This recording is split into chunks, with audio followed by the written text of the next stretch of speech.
how do you go about managing time? How do you control time? How do you make sure that you are most efficient with the time and the very little time that you have? And so I understand in this world now where every single parent wants their kid to be brilliant academically, but also very well balanced socially and in all their co-curriculars, it's very, very difficult to balance time because let's face it, when you go to school from 9 to 3 and you come back home, you don't have that much time left to do the things that you need to do. One key thing that I've learned over time is that time is the most important asset. And what I want to do right now is I want to tell you guys a story about what happened when I was a kid. So when I was a kid, I always felt like I was the dumbest person in the class. I went to OC, I went to a private school where we had 4 or 5 kids who ended up going to Harvard and Cambridge, Oxford. And so I always felt like the dumbest person in the class.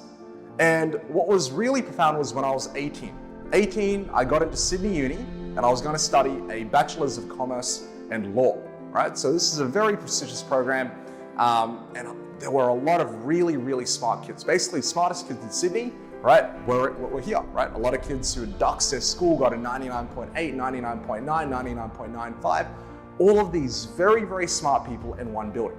And I remember it was one of the very first introductory lectures for law, and it was 200 kids all crammed in a lecture hall. Again, 200 of the brightest minds in Sydney, and you see all of them scrambling, anxious and worried because we'd been given a task. Our first assignment in law school was to create or to write up a 750-word case brief summarizing a judicial opinion. That's all it was, 750 words, and everybody was freaking out. So we'd been given that assignment and we had 2 weeks to do it, and everyone is going crazy. You see people worried, they're like, oh, you know what, we need to start forming study groups, we need to go to Fisher Library, we need to go to law library, and we need to stay there, and we need to be there for a certain amount of hours every single day and just, prepare that. And I was baffled, I was confused. Because I was like, well, it's 750 words. We already have the case, and the case is only 14 pages long. So let's say it takes me an hour to read the 14 pages, which is a lot of time. And then it takes me another hour to write 250 words. So if I write at a pace of 250 words an hour, which is really, really slow, then I'll get the whole thing done in like 4 hours. 1 hour of reading plus 3 hours of writing, 4 hours done.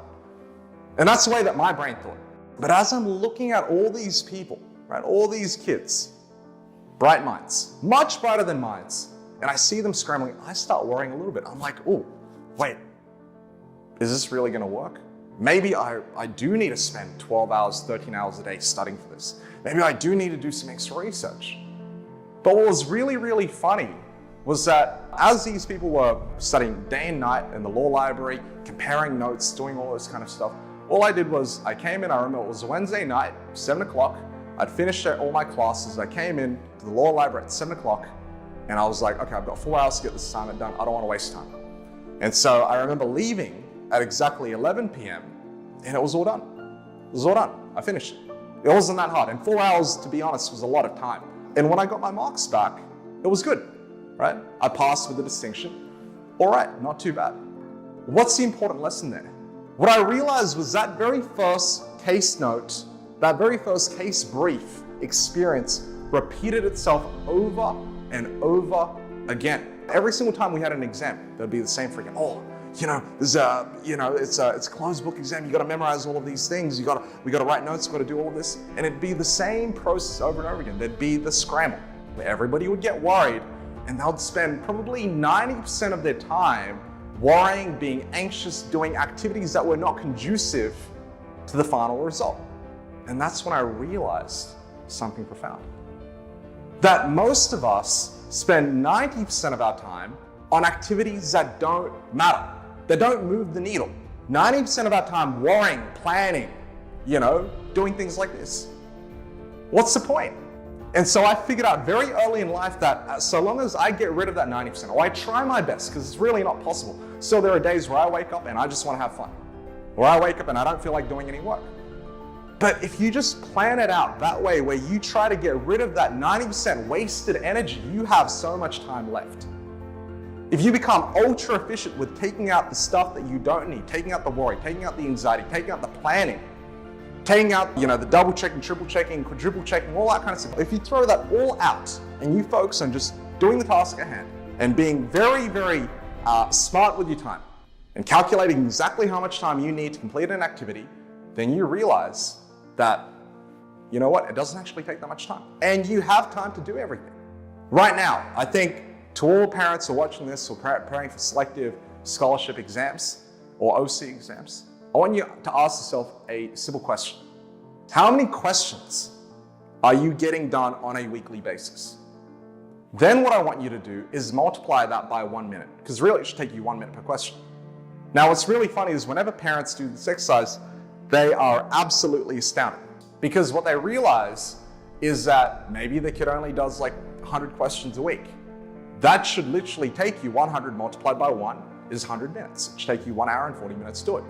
And yet, when you ask them how long are they spending this, they're spending 2 hours, 3 hours a day. And it's ridiculous, because how could you be spending 2 hours, 3 hours every single day and only get 100 questions done in a week?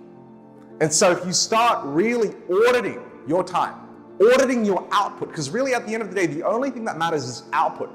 It's not about the input. It's not about how much time you put in. Right? Think about engineering. You don't want to put a lot of fuel in a car for it only to travel a very, very small distance. You want to put the least amount of fuel into that car so it can travel a huge distance.